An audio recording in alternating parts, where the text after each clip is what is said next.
अच्छा डॉक्टर साहब, हम देखते हैं कि बच्चा जब ख़वातीन प्रेग्नेंट होती हैं उनका अल्ट्रासाउंड करवाया जाता है, जिसमें ऑब्वियसली जो वेव्स हैं वो आपके अंदर जाती हैं वेव्स, उसके बाद बच्चे के ऊपर क्या उसका भी कोई असर होता है? अल्ट्रासाउंड करवाना सेफ है या नहीं? आपने बहुत अच्छा सवाल किया। ये तकरीबन हर फैमिली में ये मिथ्स पाई जाती हैं कि जितना हम अल्ट्रासाउंड कराएँगे, उतना हमारा बच्चा माज़ूर पैदा होगा। हुँ। ऐसा नहीं है, अल्ट्रासोनिक वेव्स बिल्कुल सेफ होती हैं।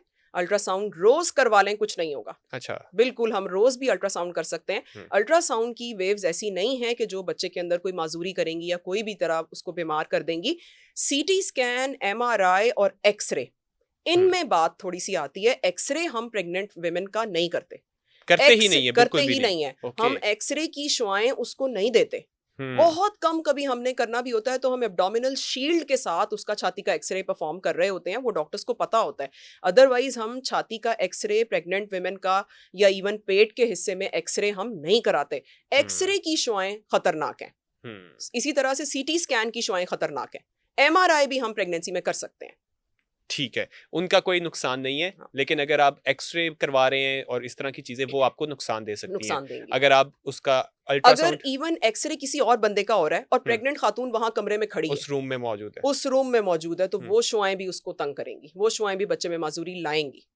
इससे माज़ूरी बच्चा जो है माज़ूर तक हो बिल्कुल, सकता है, इतनी इतनी ज़्यादा खतरनाक है। रेडिएशन खतरनाक होती है कि वो कहीं न कहीं कोई न कोई माज़ूरी बच्चे में ले आते हैं। हुँ। तो इस हवाले से भी लोगों को अवेयरनेस की भी बहुत ज़रूरी है और ऑब्वियसली डॉक्टर्स अगर हॉस्पिटल में मौजूद होते हैं, तो वो इस चीज़ को देख ही रहे होते हैं कि वहाँ पर कोई जी। ऐसा शख्स मौजूद ना हो। अल्ट्रासाउंड के लिए मैं ये ज़रूर बताऊँगी कि प्रेगनेंसी में 3 अल्ट्रासाउंड बहुत ज़रूरी हैं। अगर ठीक आप है? पूरी प्रेगनेंसी में नहीं भी करवा रहे ना, एक शुरू का डेटिंग स्कैन होता है, हुँ, जिसमें हमने ये देखना होता है कि प्रेग्नेंट खातून में हमल ट्यूब में तो नहीं ठहर गया, वो हुँ, यूट्रस बच्चेदानी में ही है कि नहीं। फिर वो होता है तकरीबन 8, 9, 10 हफ्तों पे। ठीक है। फिर हम करवाते हैं 5वें महीने में एनोमली स्कैन, जो कि कहलाता है बड़ी मशीन वाला अल्ट्रासाउंड। वो हम बच्चे की माज़ूरी देखने के लिए करा रहे होते हैं और ये बहुत ज़रूरी है। अगर आप मुझसे पूछें कि कोई एक अल्ट्रासाउंड जो प्रेग्नेंट वुमेन ने ज़रूर करवाना है, प्रेग्नेंट खातून ने, तो मैं कहूँगी एनोमली स्कैन।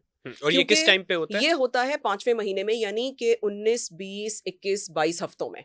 अगर ठीक हम है। वीक्स की बात करें तो ये, और अदरवाइज़ 5वाँ या छठा महीना शुरू होता है जब, तो ये तब होता है। ठीक और है। इसमें हमने तफ़सील से, जो अल्ट्रासाउंड के डॉक्टर होते हैं, देखना होता है बच्चे के सर से लेके पाँव तक के कोई माज़ूरी तो नहीं आई हुई। और हुँ, बिलीव मी, कई दफ़ा ऐसा होता है कि खातून ने कोई अल्ट्रासाउंड नहीं कराया होता और बच्चा माज़ूर पैदा होता है। कभी उसके हुँ, हाथ मुड़े हुए हैं, कभी उसके कमर पे कोई फोड़ा है, कभी उसके सर में पानी है, पाँव मुड़े हुए हैं। तो ये चीज़ देखना 5वें महीने में क्यों ज़रूरी है, कि अगर उसमें इतनी माज़ूरी है कि वो लाइफ़ के साथ कंपैटिबल नहीं है, हुँ, तो हम उस प्रेगनेंसी को टर्मिनेट कर देते हैं। हुँ, क्योंकि ये माँ-बाप के लिए तकलीफ़देह है कि वो ऐसा बच्चा जब दुनिया में आ जाएगा तो उनके रोज़ के नर्सरी के चक्कर हैं। हुँ, पैसा भी लगेगा, नर्सरी, अस्पतालों के चक्कर भी हैं। अब इसमें कुछ थोड़ा-सा फ़र्क है। कुछ ऐसी बीमारियाँ हैं कि जिसमें हम सर्जरी कर देते हैं, जैसे हुँ, मुड़े हुए पाँव। जो ट्रीटेबल हैं। बिल्कुल, टेलिप्स फीट। हुँ, टेलिप्स फीट ट्रीट हो जाते हैं। हुँ, ऑर्थोपेडिक डॉक्टर्स होते हैं, वो उसमें कुछ ना कुछ अपने प्रोसीजर्स करते हैं और वो सर्जरी हो जाती है। लेकिन जैसे मेनिंजोमाइलोसिल, कमर पे इतना बड़ा फोड़ा था कि अंदर से रीढ़ की हड्डी का मवाद ही बाहर आ गया। ये हुँ, बच्चे लाइफ के साथ कंपैटिबल नहीं हैं। सो उस वक़्त ज़्यादा तकलीफ होगी कि बच्चा पैदा भी हो गया और कुछ दिन बाद फ़ौत हो गया और उस बच्चे के साथ माँ-बाप की, घरवालों की अटैचमेंट थी। हुँ। तो ऐसे में हम एनोमली स्कैन करके ये अंदाज़ा लगा लेते हैं कि ये बच्चा लाइफ के साथ कंपैटिबल नहीं है और उस वक़्त हम हमल ज़ाया करते हैं।